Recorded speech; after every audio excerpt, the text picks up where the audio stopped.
Muy buenas tardes, soy Robert Woodward. Trabajo en el laboratorio de Pfizer y estábamos revisando unas muestras de suelo que nos llegaron, de las cuales se encontró este actinomiceto en la cual se llegó a aislar la molécula del antibiótica que se llegó a denominar clortetraciclina. Cabe recalcar que para el descubrimiento de estas tetraciclinas hubo una guerra científica entre Pfizer, Lederle y Bristol Myers, de los cuales Pfizer tuvo la iniciativa y llegó a patentar su descubrimiento. Aquí en los laboratorios de Pfizer, el científico Lloyd H. Conover llegó a descubrir las tetraciclinas mediante la hidrogenización de la catalítica de las clortetraciclinas. Ese estudio no pudo haber sido logrado sin la ayuda de mis compañeras, de las cuales les voy a explicar a continuación sobre su evolución de estas tetraciclinas.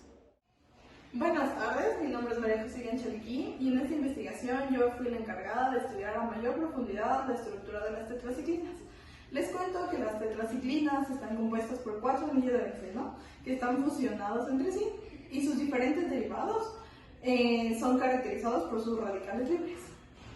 Las tetraciclinas tienen la característica de ser anfotéricas. Esto quiere decir que estas tienen la capacidad de reaccionar tanto como un ácido o como una base. La otra parte de mi investigación también está basada en su mecanismo de acción. Las tetraciclinas son bacteriostáticos, pero en grandes concentraciones pueden llegar a ser bactericidas. Y dichas dosis, pero pueden ser tóxicas.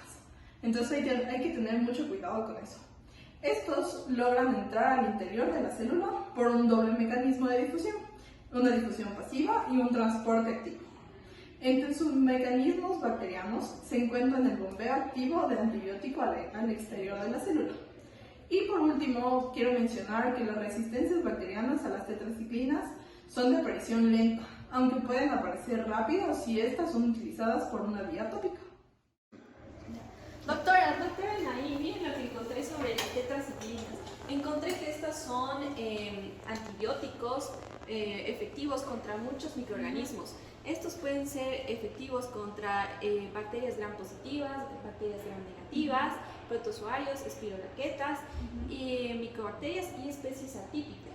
Sí, junto con el desarrollo de las tetraciclinas se han encontrado nuevas, por ejemplo la doxiciclina y la aminociclina. Estas dos van a tener absorción del 90 al 100%. Además, como lo mencionabas, las tetraciclinas van a tener una buena distribución hística y humoral. Es por eso que van a servir para microorganismos intracelulares, como lo mencionabas. Claro, doctora. Y aparte se usan con frecuencia para el tratamiento de acné y para clamidia.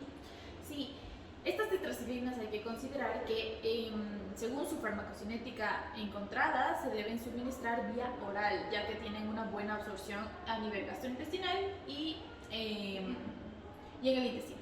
Claro, y hablando justo de las dosis, encontramos que, como tú mencionabas, eran de dosis orales, se deben de tomar 1 hora antes o después de las comidas.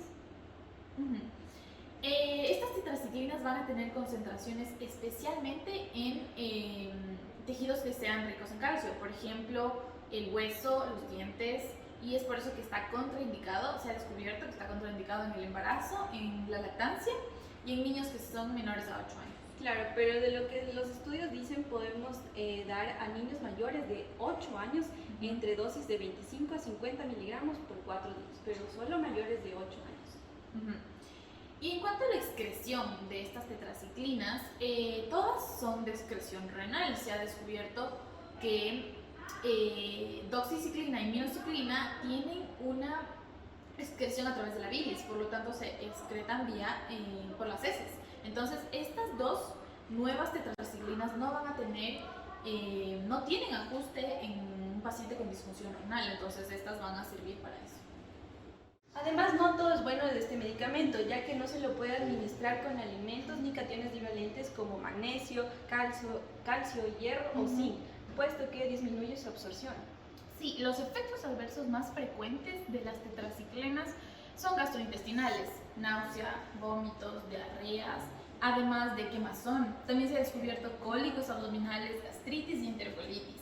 Además, un efecto adverso que es inusual y que es dependiente de dosis es el pseudotumor cerebral o la hipertensión endocraniana. Esto sucede más con las nuevas tetraciclinas. Además, minociclina es importante porque causa un tipo de toxicidad vestibular, por lo tanto causa mareos y vértigos. Wow.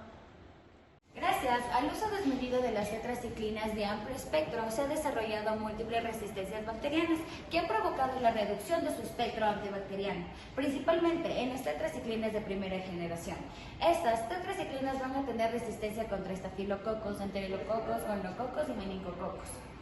Las tetraciclinas de primera generación son resistentes contra estos microorganismos. Sin embargo, en investigación se demostró que las tetraciclinas de segunda y de tercera generación son más efectivas. Sin embargo, cabe recalcar que las tetraciclinas de primera generación aún tienen efectividad contra clamidia, rickettsias, mycoplasma y helicobacter. Estas resistencias de las tetraciclinas se ha desembocado gracias a dos mecanismos. Se ha investigado que el primero es el más conocido porque provoca la excreción farmacológica mediada por la bacteria, mediante un sistema de transporte activo, el cual elimina la totalidad del fármaco. Y por último, el segundo mecanismo que aumenta la resistencia de las tetraciclinas es la alteración de la permeabilidad de la membrana celular y como consecuencia tenemos la reducción de la permeabilidad celular ejerciendo su efecto dentro del citoplasma de la bacteria, el cual va a unirse a los ribosomas y así va a inhibir la síntesis de proteínas. Varias investigaciones muestran que estas resistencias se pueden producir gracias a la genética horizontal por medio de los plasmidos, mutaciones de novo de cromosomas. Y esta ha sido la historia de las tetraciclinas.